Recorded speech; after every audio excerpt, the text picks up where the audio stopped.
This is The Game, Triple H from the WWE. You're listening to NBC Sports Radio. This Sunday, SummerSlam, it's back in Los Angeles. Why should the WWE fans be excited about this Sunday? Well, first and foremost, it's SummerSlam, and I think it's the excitement that SummerSlam always brings. It's a spectacle that the WWE always brings. It's the beauty of what we do. Unlike anything else in the globe, we have the control to make it bigger than it's been the year before, or the year before, or the year before. You know, we're always going to over-deliver on our events.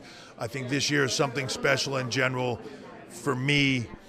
Based on the Cena, Daniel Bryan WWE Championship match, which I think is a moment in time of, you know, is the torch being passed? Is this the, you know, for lack of a better term, the Hogan Andre moment? Is this that moment in time where fans are going to say, I was there when the future changed and Daniel Bryan became the guy, like a lot of people think that he will? Or is this a moment where John Cena continues to cement himself as the face of the WWE of this generation? You know, it's just that moment in time, and I think there's a lot of people that do believe that the change is imminent, and for that reason, there's a lot of hype and a lot of excitement around this event. Why has John Cena been so successful? He's one of the greatest of all time. I think he resonates with people. You know, there's an honesty to John. John is what you see.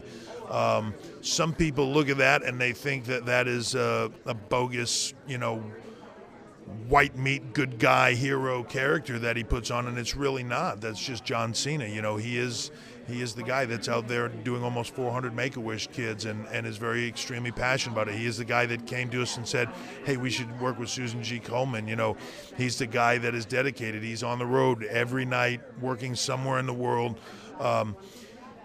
You know, to me is no surprise. I think because he is so honest and he's so truthful, people can resonate with him. They can kind of see something of themselves in him. And if they don't buy into that, if they look at it the other way, they can see exactly what they want to hate with the world and that it's too good and it's too a guy can't be that good and that nice and that true and be that good at what he does and all that stuff. And they want to lash out against that. And I think it's why John is one of the most polarizing figures we have. People either love him or absolutely hate him, but either way, he packs arenas and they all want to see him. We're talking to Triple H. Daniel Bryan is trying to take the WWE Championship from John Cena on Sunday at SummerSlam.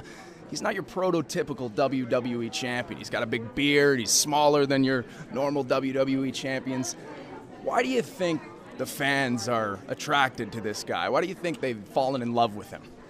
You know, I don't know. Maybe because it's something different. Again, I think with Daniel Bryan, there's an honesty there. And Daniel just is what he is. He's a frumpy little long-haired, bearded guy that doesn't really apologize for how he looks or, you know, but he's that good in the ring. You know, it's funny to me that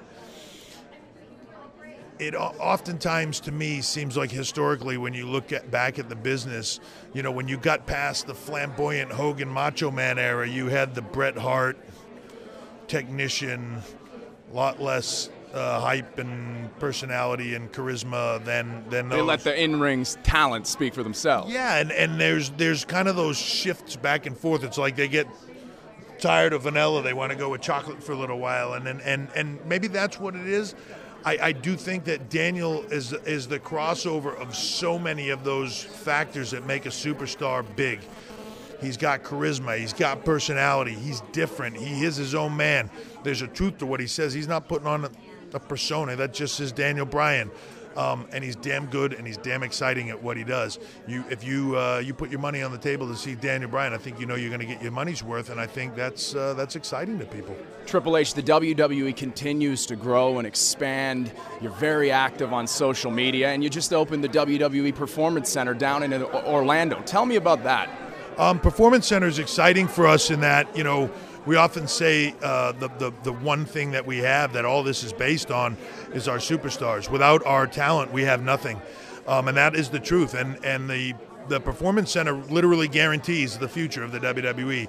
It allows us to train talent like they've never been trained before and get them up to speed like never before. It is truly the gateway to the WWE. that's never really existed before. There's been mutual avenues to get in, but now there's that gateway where we can really groom talent the way they need to be groomed to be WWE superstars. Because as you heard John Cena say before, he was talking about the WWE Championship, but it's in general, there are a lot of obligations to being a WWE superstar beyond just getting in the ring and being a performer. And, you know, the Performance Center allows us to create, you know, the total package for all of that. Hulk Hogan turned 60 this week. Yeah. What is Hulk Hogan's place in the wrestling business, and where does he sit in wrestling history?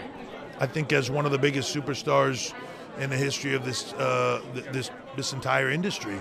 You know, Hulk Hogan will forever be the face of a generation of WWE superstars. You know, I don't know that there's a more recognizable guy. You know, you can. There's The Rock, and there's Hogan, and there's, you know, Cena, and there's these recognizable characters that become household names, and Hulk Hogan is one of the biggest of those of all time, a true legend in our business, and you know, no matter what, he always will have that place in the WWE universe, always. Triple H, The Rock, has had an incredible year. Huge movies. He headlined WrestleMania. You had lots of epic battles with him when you wrestled in the ring against him in the 90s. Did you know The Rock was going to be this big? I mean, you knew he had the talent, but you know he could get to this level where he was #1 at the box office? It's funny. Years and years ago, I was asked to give me just give a quick line on people, and somebody threw names at me. And when they said The Rock, I said, most entertaining guy I've ever met.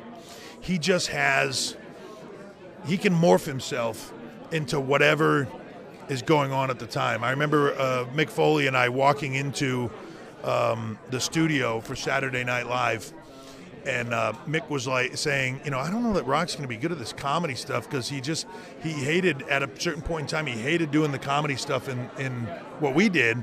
And we walked in and he was up on a table, you know, pretending he was this primate guy and in this skit, and we started laughing, and Mick was like, all right, well, I guess that's off the table now, you know.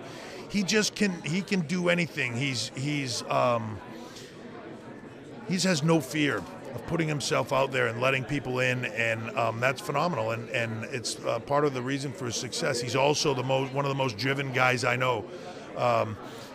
To be on top in the WWE requires a lot of work and determination. I think the lessons that Rock learned in the WWE, he carries over, and I think he has a work ethic like they've never seen before in Hollywood, and he gets that from here.